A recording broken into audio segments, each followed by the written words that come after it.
आजकल एक बड़ा शोर शराबा चल रहा है, इथेनॉल। ठीक है, यानी कि साहब ये चर्चा चल रही है कि ये जो है पेट्रोल में डालकर पेट्रोल को और इंजन को खराब कर रहा है। तो समझते हैं इथेनॉल क्या है। भाई हमारी केमिस्ट्री का ही है, इसलिए मैं बता दे रहा हूँ। उसी से हम फार्मूले बनाते हैं मेडिकल के। अब ये भी मत सोच लें कि घुस गए किसी भी चीज में घुस जा रहे हो। मैं बता दे रहा हूँ, देखो कैसे। ये सिंपल सा एथिल अल्कोहल ही है, C2H5OH। ठीक है, सिंपल सा एथिल अल्कोहल है ये, एथिल अल्कोहल। ठीक, एथिल इसलिए बोला गया क्योंकि दो कार्बन है। ठीक है, अल्कोहल इसलिए क्योंकि OH है। अब हम तो ऑलरेडी इसका यूज करते हैं अपनी मेडिसिन में। ठीक है, मेडिसिन में भी इसका यूज होता है, बियर में भी यूज होता है, स्पिरिट में भी इसका यूज होता है, और अल्कोहल है तो वाइन शराब में भी यूज होता ही है। चलिए, अब हमने इसके अपने स्ट्रक्चर फार्मूले से इसको पकड़ते हैं। देखिए अच्छा, इसको एथेनॉल क्यों कहते हैं, पहले यही पकड़ लेते हैं। मैंने बोला कि इसका सिंपल सा नाम एथिल अल्कोहल है। ठीक है, एक जो है इंटरनेशनल यूनिट है प्योर अप्लाइड केमिस्ट की, IUPAC उसको बोलते हैं। ठीक है, IUPAC के अकॉर्डिंग नाम कुछ चेंज होते हैं, चीजें वही होती है, फार्मूले वही होते हैं। क्या है ना कि हर देश में कंपाउंड्स के नाम अलग अलग होते थे। तो उन्होंने कहा कि भाई हम हो जाते हैं कंफ्यूज। उन्होंने बहुत टाइम पहले की बात है यार, तो उन्होंने एक सीरीज बनाई कि भाई इस कंपाउंड को आप इस नाम से जानो। तो IUPAC के अकॉर्डिंग इसी एथिल अल्कोहल को एथेनॉल बोला जाता है। ठीक है, अब वो केमिस्ट्री का मसला है कैसे कैसे। अब इसके स्ट्रक्चर को समझते हैं। इसका स्ट्रक्चर में दो कार्बन है। ठीक है, कार्बन, तो हर कार्बन को एक बॉन्ड चाहिए, चार तरफ से बॉन्ड मिलेंगे। अब वो वैलेंसी का मामला होता है, वो मसला अलग है। ठीक है ना, उसको हम अलग से समझेंगे। सिंगल सिंगल बॉन्ड होते हैं, ऐसे समझ लो आप। ठीक है, और उसके बाद में हमारे पास क्या है, 5 हाइड्रोजन है ना, 1 hydrogen, 2 hydrogen, 3 hydrogen, 4 hydrogen, C2H5। ठीक है, ये हो गए 5 हाइड्रोजन। ठीक है, अब इसके साथ में है OH, ये हो गया OH। Clear, alcohol. ठीक, अब यहां से समझने की बात यह है कि जब ये सब में सिंगल सिंगल बॉन्ड हैं तो ये सेचुरेटेड है, सेचुरेटेड। ठीक है, एल्केन फैमिली का है। ठीक है, ये करते क्या हैं, ये बताने के पीछे वजह यह है कि जो सिंगल बॉन्ड वाले होते हैं, ये जिनके साथ में बॉन्ड सिंगल बनते हैं, डबल बॉन्ड नहीं बनते, ये बहुत ही ज्यादा जिद्दी होते हैं, इनको तोड़ना मुश्किल होता है। They are stronger to be break. ठीक है, इनको तोड़ नहीं सकते। अब तोड़ नहीं सकते तो क्या मतलब, वो ये जिद्दी हो गए।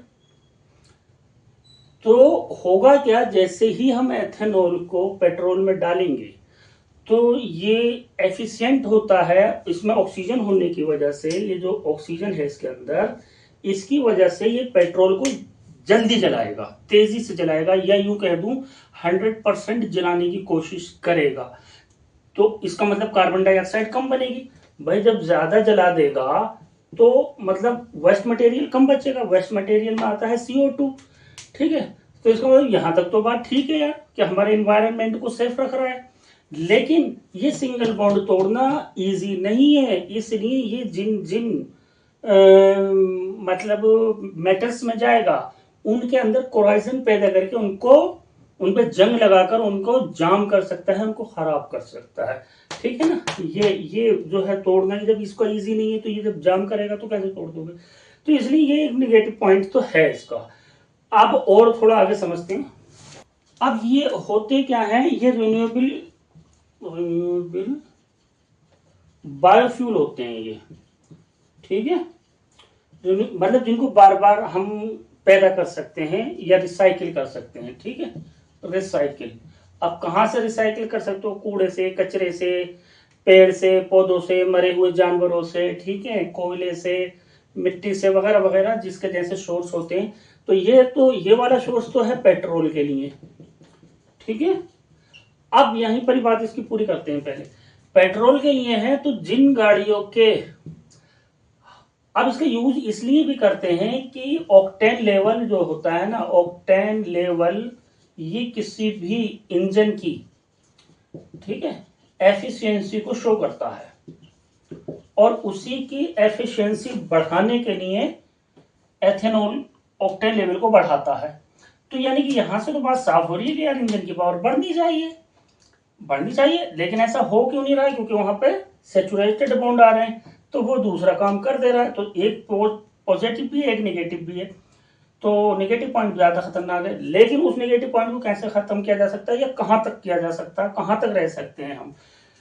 तो उसमें जिन भी इंजन को 10% एफिशिएंसी वाले, मतलब E10 तक तो हम दे सकते हैं, एथेनॉल 10% वाला पेट्रोल तो हम दे सकते हैं, लेकिन E20 नहीं दे पाएंगे। बट मैं नहीं कह रहा, मैं बात सोच रहा हूं, क्योंकि मैं इतनी बड़ी बात बोल नहीं सकता भाई, वीडियो का मामला है। तो E20 देने में थोड़ा रिस्क है, लेकिन इसका रिस्क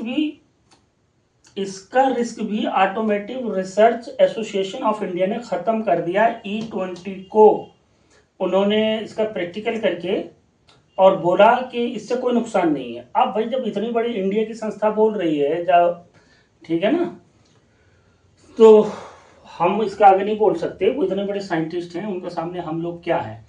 तो जैसे मैं बायोफ्यूल के बारे में बोल रहा था, तो ये जो 3 तरह से बायोफ्यूल होते हैं, अब ये तो पेट्रोल के लिए हो गया, दूसरे बायोफ्यूल आपका डीजल के लिए होगा, तीसरा आपकी गैस जो घर में है उसके लिए होगा।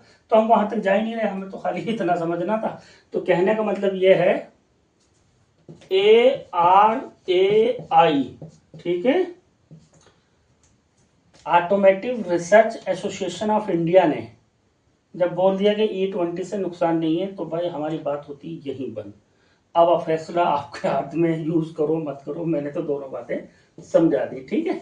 बट अगर फिर भी दिल नहीं माने, तो 10% वाले का यूज मेरे हिसाब से तो नो टेंशन कर सकते हो। E10 का, E20 का इन लोगों ने मना कर दिया है कि कोई नुकसान नहीं है, तो इनकी बात भी मान सकते हो। अगर गाड़ी में नुकसान आता है या कोई दिक्कत होती है, तो भाई वो तो आपके समझने के ऊपर है। बस थोड़ा सा ये इस बात है, इसमें और कुछ नया तो है नहीं। थैंक्स।